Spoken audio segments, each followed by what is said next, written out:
Welcome to the Director's Chair with Quentin Tarantino, Volume 1. Yeah, you can select those two. Hey, Mark. Where's the close-up? Is it that one? Hi, I'm Quentin Tarantino, and you're watching the El Rey Network. Here we go. We're set. And action. Welcome, Senor. I'm so excited to have you here on the El Rey Network. I was laughing all the way driving up here just thinking about what we were So I'm actually kind of curious about what questions you want to ask. Well, I've been preparing this interview for 22 years. True that. I've got footage of stuff I'm going to show that I've kept for 22 years, things that I've recorded while being with you, being inspired by you. So a lot of the stuff I want to talk about is really just kind of process. I mean, what the Director's Chair is about is a director interviewing another director about the craft, because we all approach it differently. And it's very inspiring to people to hear someone's process, because it really defines how they do what they do. And even though I've known you so long, there's still a lot of things I don't know about just how you do it. Let me interrupt one thing. Do you remember that moment? I mean, we're now sitting here in my movie theater, not a screening room. F that. All right, now it's this movie theater. But do you remember when I first started collecting prints? I had an apartment off of Crescent Heights. Oh, absolutely. And we put the projector in the living room, and so we could throw it on the kitchen wall because it was like the bigger throw. And we'd be sitting there with just Dubatine covering the windows, because it was the only place that got direct lights, and naturally I turned that into a screening room so I could block all that out. And we're sitting there watching a 16mm print of something around, I think, White Lightning, I think. And I turned to you and go, "Hey, Robert, isn't this the life?" And it was just so fun. I mean, you always love cinema. You always love movies. Yeah, stringing up your little 16mm, and we're skipping work that day. We're playing hooky. Sometimes we had things to do. We're supposed to be responsible. And you would call me sometimes. Your assistants would call me and say, "We can't find Quentin anywhere. Do you know where he is?" And I go, "I don't know where he is." I'm saying, and I'd get a call from you. No, I'd get a call from you, and you go, "Hey, man, I'm totally playing hooky today." You want to play hooky too? All right, you know what? How often is this going to happen? I'll go over. And you'd have White Lightning up, and you would just turn around and go, "Isn't this the life? We're here watching our own movies on our own screening room." And the screening room wasn't a screening room, but it was. That's the magic of cinema, just seeing the image flickering in your home and seeing it the way you remember. And that kind of love for cinema, we've had so many conversations over the year about movies, but I wish more people were privy to that. So that's kind of what this is about, because I know they would just be inspired by it. According to filmmaker and historian Peter Bogdanovich, and he would know, you are the single most influential director of our generation. And here's why. Reservoir Dogs. Five-man job, busted in and busted out of a diamond wholesalers. I'm acting like a professional. Pulp Fiction. I'ma get medieval on your ass. Said, goddamn. Everybody be cool, this is a robbery! Jackie Brown. How you doing, Miss Jackie? Are you scared of me? Kill Bill Volume 1. You and I have unfinished business. Kill Bill Volume 2. Hello, kiddo.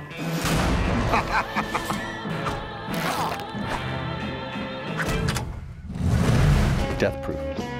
You really need to be sitting in my seat. Inglourious Bastards. And hot! We will be cruel to the Germans. Through our cruelty, they will know who we are. Django Unchained. What's your name? Django. D-J-A-N-G-O. The D is silent. And soon, The Hateful Eight. What an amazing, groundbreaking filmography from someone who was essentially self-taught and self-made, and who single-handedly revolutionized cinema at that time. I wanted to kind of go back in just the early days and how you started to become someone who wanted to tell stories visually, because you could have chosen many paths telling stories, and you chose visual. Some boys are into monsters, some boys are into sports, some boys are into cars. I was always into movies. But I actually remember my parents even saying, "Oh, Quentin's gonna grow up and be a director someday," just because they just knew how much I loved movies. I didn't even think I knew what a director was then.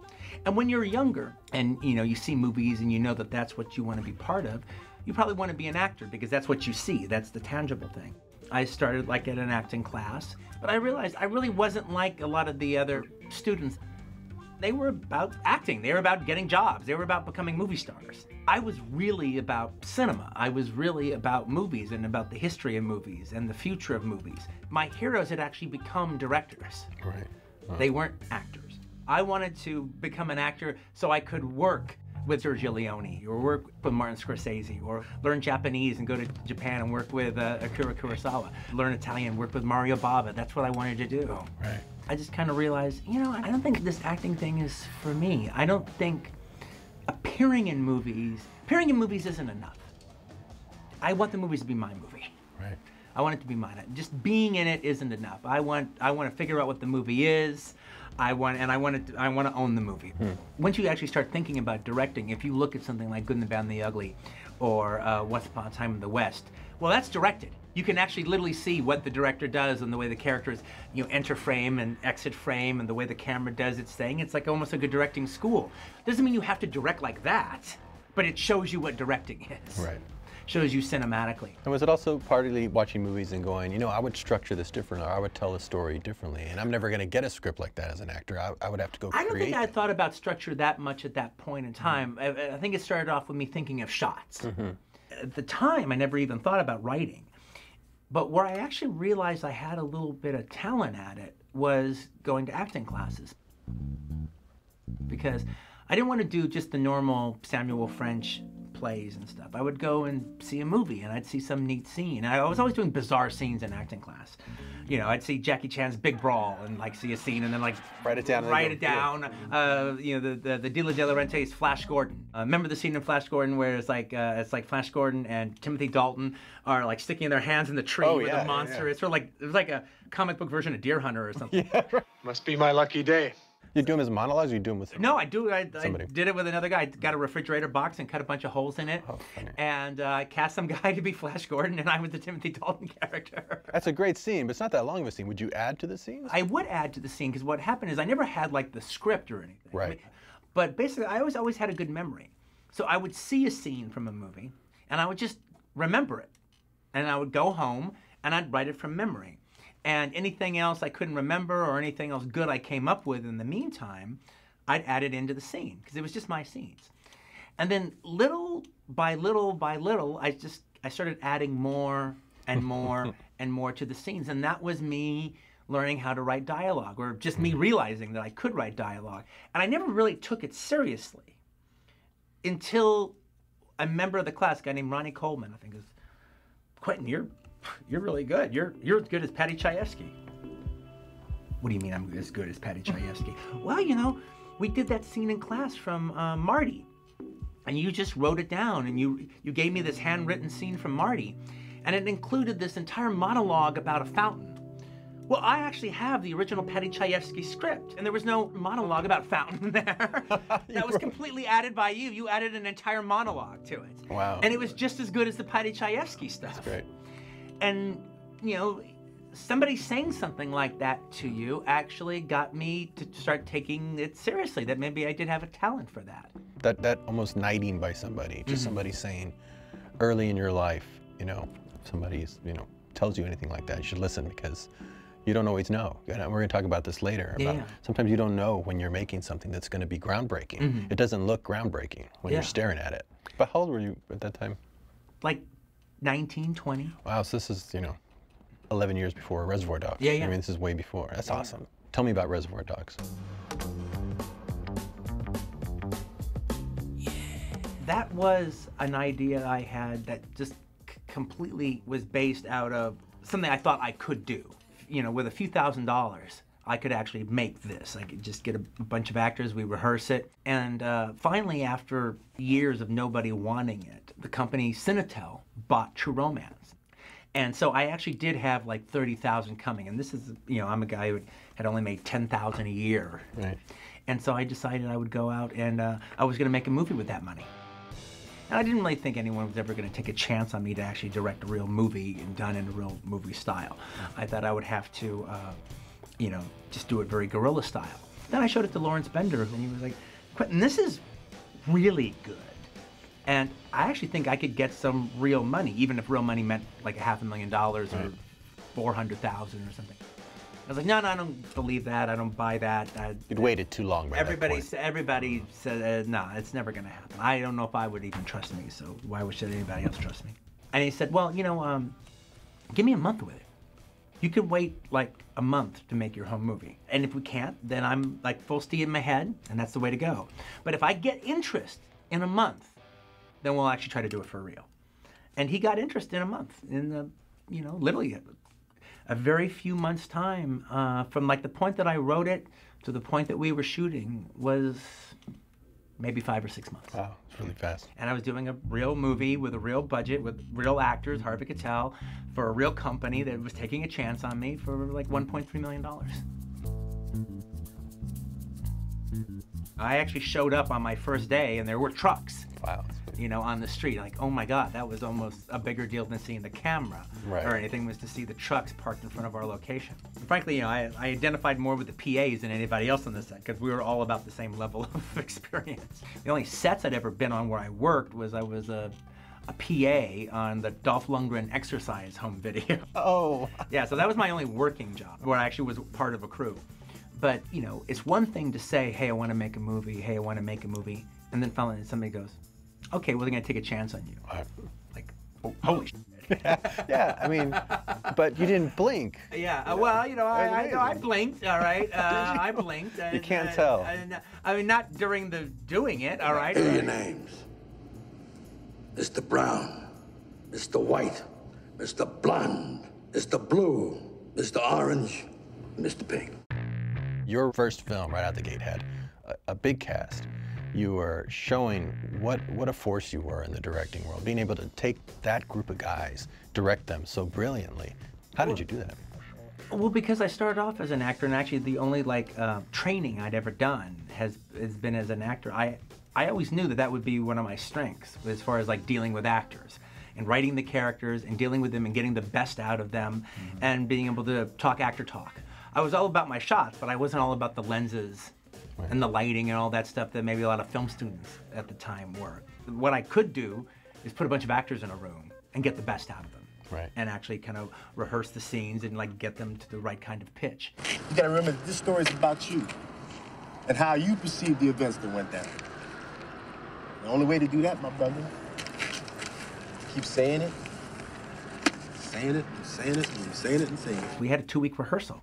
And we had chewed the rag on the material so much, and they were so ready to go. It gave me confidence.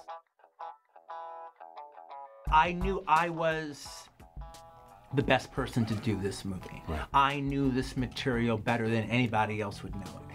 And these guys really respected me. They wanted to make my movie. It was the diving into the material that just gave me confidence. I was ready to do it. Can't imagine a more confident person than you. So to hear you say that, I think really will give people, you know, some consolation if they feel nervous about a step they're going to take. You should feel nervous. You should feel some fear, because that means you're embarking on something that is worth your time. But if you're doing a piece, that's the answer. Right. Get to know that piece. Know that piece. There was nobody better.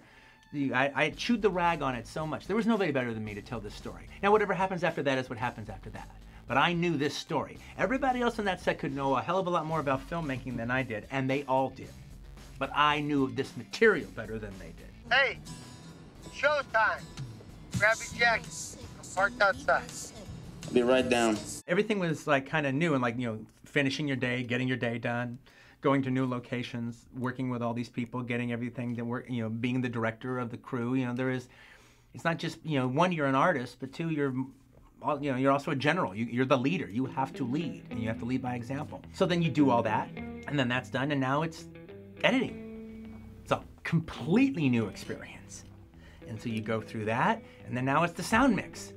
And that's this really huge experience. Right. But what I just kind of noticed is that, you know, there was always like just like a new mountain to climb. And my late editor is not here anymore, Sally Minke. She was, we had done all our films together before she passed on, including Reservoir Dogs. Now, she had done movies before too. So once I was actually finished with the edit of the movie, once I locked the picture and that was the picture and everyone agreed and it was exactly what I wanted, she kind of took a little bit more of the lead because she knew about the sound process more than I did, knew about the lab work more than I did.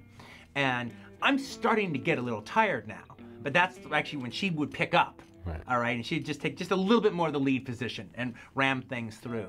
So when like the print would come back and I didn't, you know, there was a problem with the lab, and I didn't like something or whatever, I might be more inclined to just be sad about it because it didn't quite work out. She was like, no, that work is unacceptable, send it back. Right, professional. Yeah, and then I'm sort of like, gosh, she's been kind of mean to them, you know? It's like, no, they can do it better than that. That's absolutely, positively unacceptable. That's great. What's your favorite part of the directing process? I don't really have one favorite part. Each part is my favorite part at that given time. And right when I'm kind of done with it and sick and tired of it, it's usually over. Right. And now I'm moving on to another part that's really exciting. So it's like, it's not that I think editing is so much more fun than shooting, or shooting is so much more fun than writing. Writing is a tremendous amount of fun for me now. I really have a great time.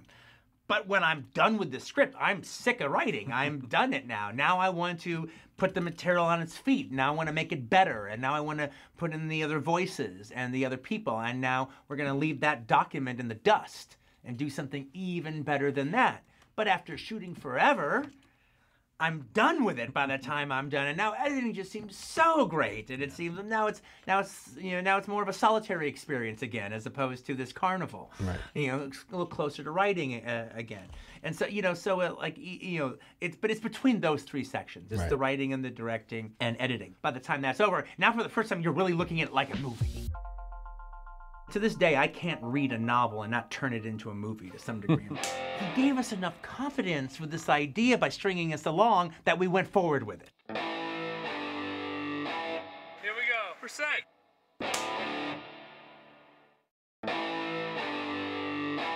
Here we go. For set.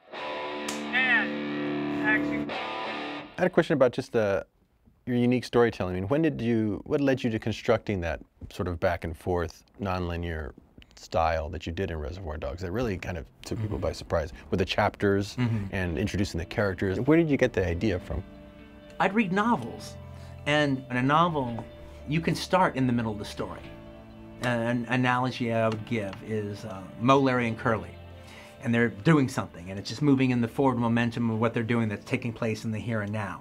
But now it comes to chapter 3, and chapter 3 is about Moe, and that happened 2 years before. Right. And you just accept it in a novel. Yeah, and you read it in the novel, and you read kind of how Moe got there a little bit, or explains more who Moe is. And then you go back to chapter 4, boom, and now you're back into the same current situation, the same thrust of stuff, but now you know more about Moe than you did before. And then the next chapter comes, and now they're gonna isolate Larry. Maybe that only happened a day before, but it sets up his situation. And to this day, I can't read a novel and not turn it into a movie to some degree in my mind. Anyway, I always thought if you did it the way they did it in novels, it would be even more cinematic. I'm sorry. Come here. It would be exciting, and if you pulled it off, it would be fun. Say it! The cross-cutting would be neat. I started shooting, so I blasted my way out of there. And it's not just one thing. To do movies the way novels tell stories, when they move around like that, that would be inherently cinematic. And to just put it all in chronological order was inherently not cinematic. It was drab. Do you remember a time when you figured that out, where you read a novel in particular and you said, how come the movies aren't like this and I'm going to do this? It's not one novel that got me thinking that way. It was more just every time I read a novel like that, I thought I figured out how to do it. Right. And I knew that that's not what Paramount would do if it had the opportunity, especially if you're talking about coming off of the 80s. Which I think was a very oppressive time for cinema. The studio system was, one of the more repressive times to come out since the 50s. I mean, things were just very standard. Things had gotten very, very homogenous. There wasn't a whole lot of creativity going on as far as doing new things. People like Paul Verhoeven or David Lynch were really put in boxes as being weird. Everyone had to be likable. There was never dark shades of things. You read crime novels and characters could do so much and be so twisted, and if they ever talked in the 80s about doing those movies, they always had a wimp out ending. They'd say, oh, you can't do a movie about that. It's just the characters are too unlikable, or it's too immortally ambiguous. That just was the death in the 80s. So I'm kind of coming off of that. And then I did finally have one thing that I thought proved that I was right, is Fred Shalepsy did an adaptation of one of the John le Carré novels, The Russia House, with Sean Connery and Michelle Pfeiffer. And I never read the book, but you could tell he kept the structure of the book, which was really moving back and forth, and the story actually doesn't catch up with itself until about midway through. Right. And then from that point on, everything is everything. Yeah. But before that, it's really kind of hopping around back and forth, and it was exciting. It was really, really fun. And so I was like, oh, see, I knew this would work. Those moments are just so important, especially when you're doing something that's been done for so long, like cinema, when you just question something and you go, how come no one's ever done this, or why don't they do it that way? I felt that on Sin City. I remember looking at the graphic novel, reading it and going, this is more cinematic than a movie. The way he's just putting a drawing while this voiceover is going, and it's action-packed, but his voiceover is very calm. Why does it have to be a facsimile of this? Why can't it be that? This? Just shoot that. Make it like that, and that will blow people away, because they're used to just seeing a movie. And visual storytelling, the way Frank was doing it on the graphic novel, I just wanted to see that move. And the way you saying you read a novel and go, why don't they make a movie like that? That's storytelling. It should work. You shouldn't have to adapt it to a film. It should just work, because it's still storytelling. I would think it would be kinetic. It would be exciting. And the audience has to know it's in good hands. It has to know that there's a there somewhere. But as long as it's in good hands, it likes kind of not knowing and waiting to find out. One of the hallmarks of your films from the very beginning has just been your musical choices and your style. Were you always just a big music fan? Well, I got really lucky. I mean, because I could be stuck in a situation where I was doing really low budget movies and I wouldn't be able to afford anything. In the case of Reservoir Dogs, we had like $13,000 set aside for our entire music budget. But I knew I needed Stuck in the Middle with You.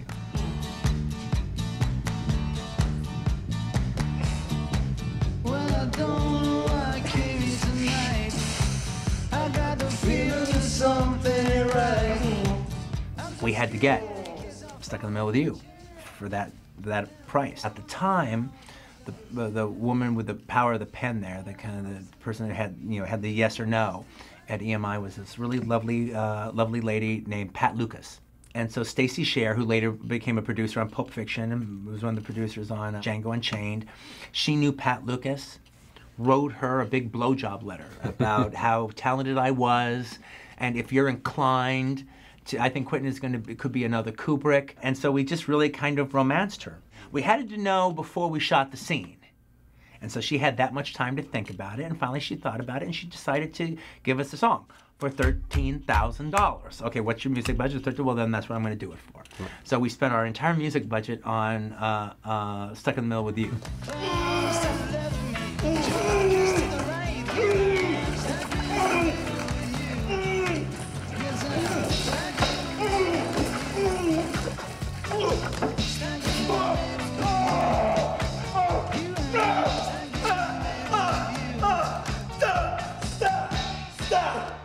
If that was going to be the only song in the film, so be it.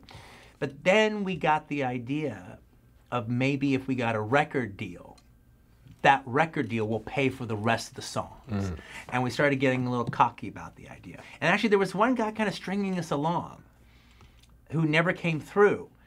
Yet he gave us enough confidence with this idea by stringing us along that we went forward with it. I don't think we actually would have gone forward with it if we didn't have somebody kind of lying to us. But then we were committed, and then we actually made it happen. And then that became such a, hallmark soundtrack that you just. Well, I got to really show it off. My talent, be that as it may. All right, of putting music and scenes together.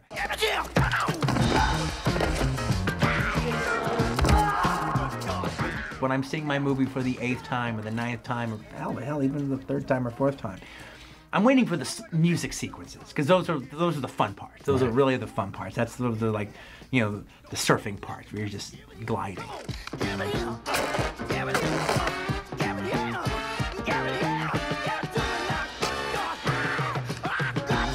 It really is an anthology. It's 3 separate stories. No one looks at it that way anymore.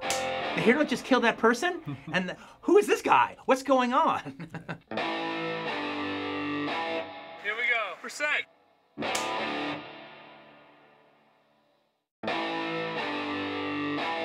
Here we go. Percent. And action. I remember when I went back to work on Desperado at Columbia Pictures on the Sony lot, we ended up finding out we had offices right next to each other. You were writing Pulp Fiction at that time.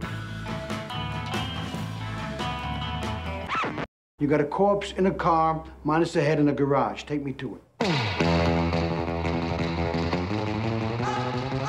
How did you come up with Pulp Fiction? Because it fascinates me how you came up with this structure. You thought originally to do it, as short films that you could just shoot? I thought about the idea, oh, you know, why don't I do this as like an anthology with like different directors and stuff? And I was friends with Tony Scott at the time, and I was always a huge admirer, as we both are. He had done True Romance. So I proposed to him and his partner at the time, Bill Unger. I go, what if we do a thing we call Pulp Fiction? I'll write one of the stories, I can write another story, Tony could do one, and I'll write a third one, and we get another director to do another one. And they were like, wow, that's great, let's do that.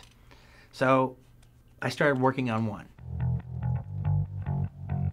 And I did have the basic idea that would be Vincent Vega and Marcellus Wallace's wife, that story. And so I thought, well, you know, I could write that, and then we could go out and do that as a short film, and that would be kind of cool, shoot it on 16mm. So I did have that kind of idea.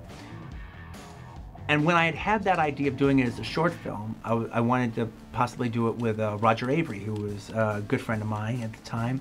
And he was also working in one of the video stores, and I really liked his writing. We encouraged each other. So Roger, why don't you come up with a story of your own? And he came up with like the Butch Coolidge story, the boxer story. He didn't have the gold watch speech in there.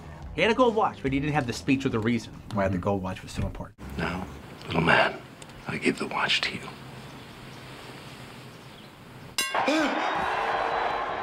I like the cliche aspect of it. I wanted the storylines to be cliches. The boxer's supposed to throw the fight and doesn't. Right. The hood that's supposed to take out Mr. Big's maul, or look but don't touch. Right. You're just the beard. And then like what happens?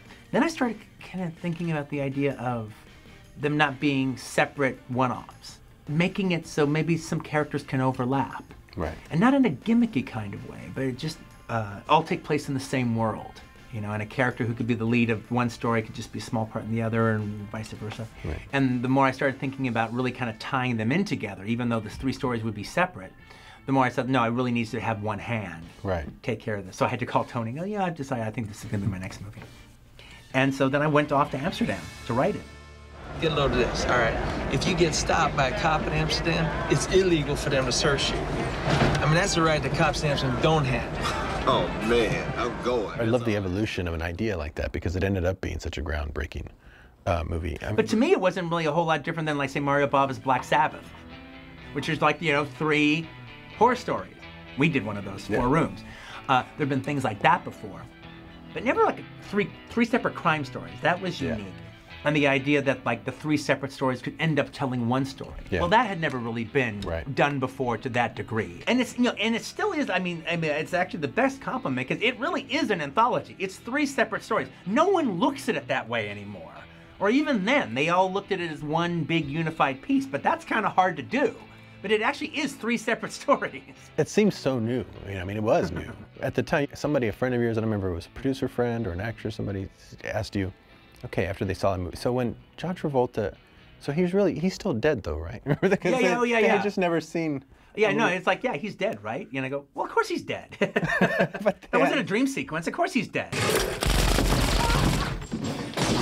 I mean, you know where you are, all right? You're back in the scene that you were at earlier. Now you're just going further with it. And it was a, wow. But it was a big leap to ask them to do. And not everyone quite got it at the time, but most people did. There might get a little moment of confusion, but then oh, okay, I guess we're just back where we were at the beginning. Yeah, yes, you are. I mean, one of the things that was actually really exciting about watching the movie, I was always ahead of them in Pulp Fiction. They're in the entire running time for the most part. Right. If you stopped watching Pulp Fiction after the first hour, you know, you didn't even really see the movie. Like, it takes an hour for it to really get going, or for it to really revealing itself. There was this neat thing that happened with audiences every time, and I watched it with a lot of audiences. The movie would start in that cafe with Tim Roth and Amanda Plummer, Pumpkin and Honey Bunny. Then it would go into the John Travolta, Sam Jackson part, and the John Travolta, Uma Thurman part, and then the boxer comes into it with Bruce Willis, and then we go back in time, and now it's Jules and Vincent again, and all that goes on. And little by little, you forget about Pumpkin and Honey Bunny. And it's going on, and I've been ahead of you the entire time. Then when you'd cut to the exterior of the coffee shop, before you go in the coffee shop, even though you never saw the exterior in the opening scene, the audience had caught up. Wow, that's great. And they knew, oh, that's what he's gonna do. Wow. Those 2 guys, the guy and the girl, the British guy and girl from the beginning, they're gonna be there. Oh my God. And it was this kind of thing where it's like, you son of a bitch. I haven't understood how you're telling this story from the very beginning. But now, it's taken me this long, but now I get it. Right. Now I know, for the first time, I know what you're gonna do. I've heard you a few times say, if I do my job right, I'll be able to play the audience like a fiddle right here, because you really are tuned into what they were like. I've always been pretty attuned. I've always considered myself a part of the audience. So I don't like second guess it as far as like, oh, I'm gonna smarten it up or dumb it down or do anything to get an unnatural response. I know how I feel when I'm being jerked around.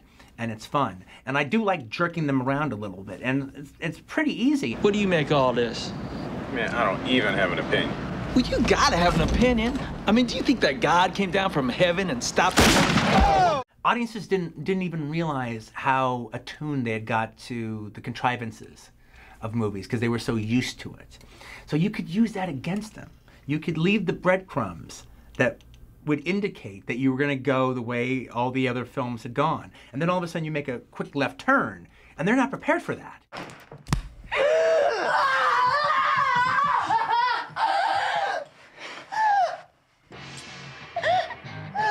They didn't even know that they were anticipating what was going to happen next, but they were. And so then you use their own knowledge against them.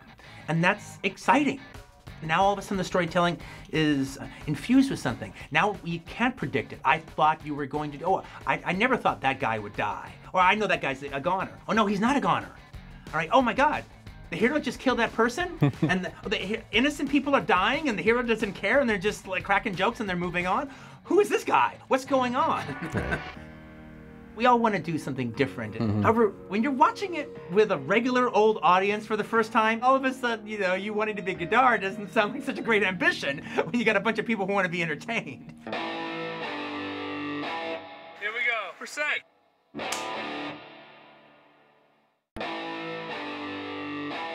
Here we go. Percent. And action. And I like to talk about how some things that look like a failure aren't always. That's why I kind of like to keep a journal about everything, because sometimes when things don't go your way, you look back and you go, oh, thank God, thank God. And Friday, May 14th, 1993, you had just finished the script in the cast, and you were talking to Christopher Walken, Harvey Keitel, Michael Madsen, Tim Roth, John Cusack, Matt Dillon, Larry Fishburne. TriStar had 30 days to greenlight your script. You were getting everything together, elements, budget, schedule, all that. So we walk in with all the cards. If TriStar takes a breath, we go somewhere else. They took a breath, and you went somewhere else. And thank God. I remember at the time, because we were both in the lot, it was a big deal. It was like you were going in to be a made man. You were going in. Right. I was waiting for the phone call. You were going to go in, turn in the script. What was the verdict? They said no. And you're off the lot. You're going somewhere else. And I was left there by myself. I remember thinking, wow, that really sucks. But then, it would not be the same movie had you made it a TriStar. Well, yeah, it wouldn't have been the same movie because like they just didn't have the faith in it. They would have thought it was weird. Well, what's funny is it was even weird to you. I mean, even for you. And there was a point, I have all these dates because I write everything down. Sunday, May 1st, 1994, we went to dinner. We talked movies. About 2:30 in the morning, I'm about to leave. And I asked you, oh, how did Pulp come out? Because I didn't get to see you at a screening for a bunch of your director friends. And I was in Texas, so I wasn't there. And you went, yeah, you know, I don't know. I mean, it still feels like, it doesn't feel like a real movie. I said, what do you mean? You said, well, it still feels like a movie Quentin would make. It doesn't feel like, I mean, it still just doesn't feel like I've made a real movie yet. And, you know, me trying to be supportive because I've seen how excited you were from the beginning. Yeah. And you being a little down on it, I was just like, oh, well, that's, you know, just try to be a supportive friend going, oh, well, that's okay. I mean, it should be, you know, more like you. But it didn't seem like a real movie. It seemed like a crazy Quentin movie. It's what you called it. You were almost disappointed that it still felt like it had too much of your hand in it, which of course now you know that's the blessing of what you do and that's what it should be. But at that early formative years of yourself, that was essential that you were at a place like Miramax. But it's also interesting though because it's like we all want to do something different and like, you know, do our own way. However, when you're watching it with a regular old audience for the first time, you don't really want it to be that different. You kind of want them to recognize it somewhat as a real movie that like they might see on a Saturday night. You want people to be entertained at the end of the day. You don't even... And all of a sudden, you know, you wanting to be Godard doesn't sound like such a great ambition when you got a bunch of people who want to be entertained. I just think it's so important for people to hear that even you didn't know what it was going to do, because people don't, something that's groundbreaking and that's going to change cinema, you don't recognize it. Nobody does. I think the time that happened before most famously was on Star Wars. George Lucas got all his director friends, everybody to look at it. De Palma, Spielberg. And they all were just like, oh, poor George, he wasted his time with this movie. What a fool's errand this was. Spielberg recognized it for being something that it could be. But I talked to some of the directors, because I wasn't able to go to that screening that you had for your director friends, and I was curious. I called up a couple of the people and said, well, how did it go? And they said, yeah, I'm not sure, I don't know about this one. They've never seen anything like it. They've never seen anything like it. It was like that Star Wars. That was our Star Wars. Pulp Fiction was like our Star Wars. Where not even we knew. But there was one. Who was the Spielberg in the group? Oh, Catherine Bigelow. Absolutely, positively. Awesome. She was its biggest fan. Wow. She went nuts for Reservoir Dogs, a Telluride, and I'd always been a fan of hers. Yeah. So you hooked me up with her. Yeah, because I was following around Telluride that whole time, asking about Near Dark. Oh, Near Dark, Near Dark, Near Dark, Near Dark, Near Dark. Oh, Exactly. don't ask me about that movie. Oh no, that's all I had. That's what I talked to her about. Near Dark, Near Dark, Near Dark. All right. For her to say that, that's awesome. She wanted to put John Travolta in Strange Days after seeing that movie. She screened it for Jim Cameron, and apparently, like when she did the screening, she goes, "Guys, you're in for a treat. I mean, you don't even know what you're gonna see. You don't even know what you're gonna see, but I know what you're gonna see, and I can't wait to watch it with you guys." Nobody else was saying that, all right? After my little director screening with my friends. You know, there was even one of them that was planning on, okay, I'm gonna have to have a hard talk with Quentin. Wow. But I'll wait till he comes back from Cannes. I'll wait till he comes back never from mind, Cannes. we're not gonna have that. The Palme d'Or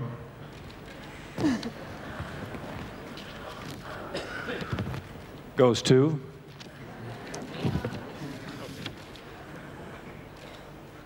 Pulp Fiction.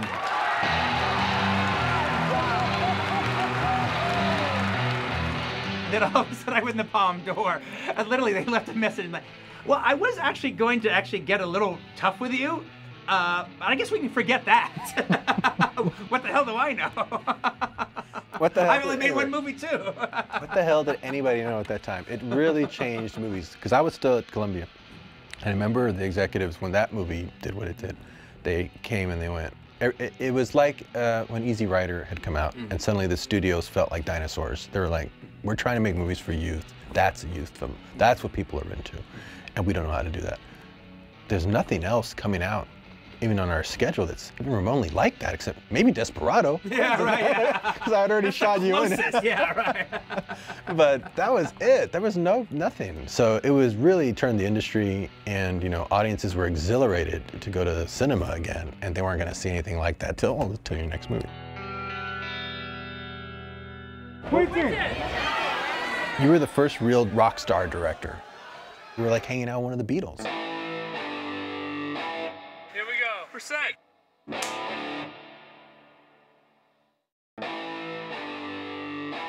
Here we go. Percent. And action.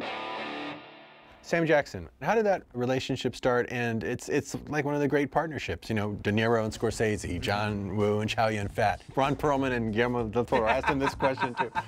What is it about those kind of partnerships that are so unique to filmmakers, or what's important to their process, or what does it mean to a filmmaker when they do that? And these actors, no matter how great they are, they always seem to be better when they're with their director counterpart.